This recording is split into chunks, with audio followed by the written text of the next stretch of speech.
NoobNugs. Hey everybody, I'm Bonnie, one of your Florida State representatives, and welcome to NoobNugs. This is the series where we answer questions for all of our new Jeep sisters about everything Jeep lifestyle. Did that at once. Today's topic is all about having Jeep adventures, and one of the great ways to have an adventure is through geocaching. Geocaching is an outdoor recreational activity in which you use a GPS system to find little treasure troves. It's essentially a treasure hunt that happens entirely on your iPhone. You go out, you find containers hidden for you at very specific locations all over the world. These locations are marked by coordinates, hence the use of the GPS system, and that's why it's called geocaching.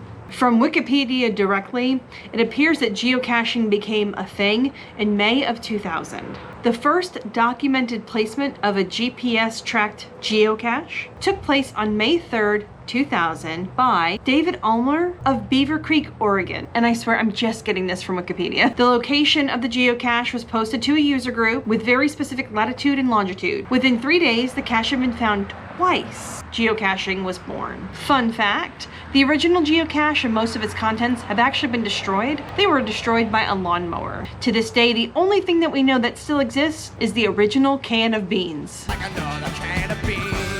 Believe it or not, about 160 years ago, there was a similar game called letterboxing. People would use clues and references in stories, plant boxes, and they would be found in much the same way. Geocaching has evolved since 2000. It now refers mostly to hiding and seeking containers, or locations or information without containers. Traditional geocache is a waterproof container, and inside that container is usually a logbook, a pen, maybe some tradable items, maybe something just a sign to say, hey, I've been here. And the coordinates are also listed. That way you can go into the geocaching app and share that you've visited that location. Another fun fact, there are treasures sometimes involved with geocaching. Those treasures are known as swag. Yeah!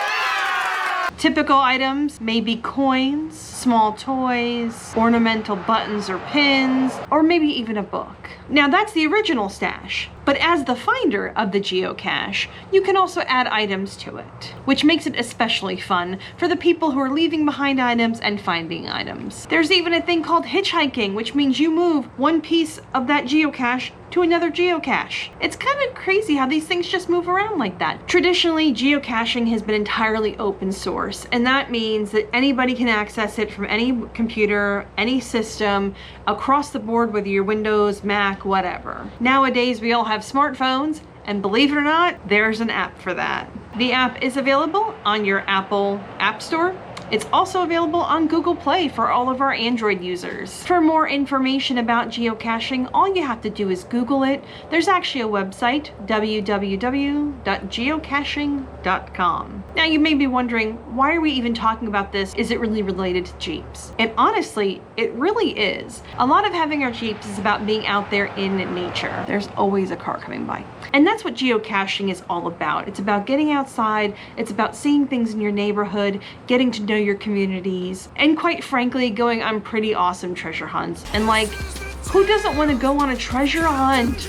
That could be epic! On the geocaching website, there's actually an entire group of people talking about how to geocache in their Jeeps, and all you have to do is search for that thread. Geocaching in your Jeep is a thing, and it's a lot of fun. All you have to do to start, like I said, is download the app and get out there, learn some orienteering skills, and start your treasure hunt today. Thanks to everyone for watching this episode of NoobNugs. If you have any questions or any topics you would like to see covered on NoobNugs, please email ladyjeepers@gmail.com. And thanks as always to Lady Jeepers for allowing me the time to share these NoobNugs with you. Remember to live your best Jeep life, and we'll see you next time.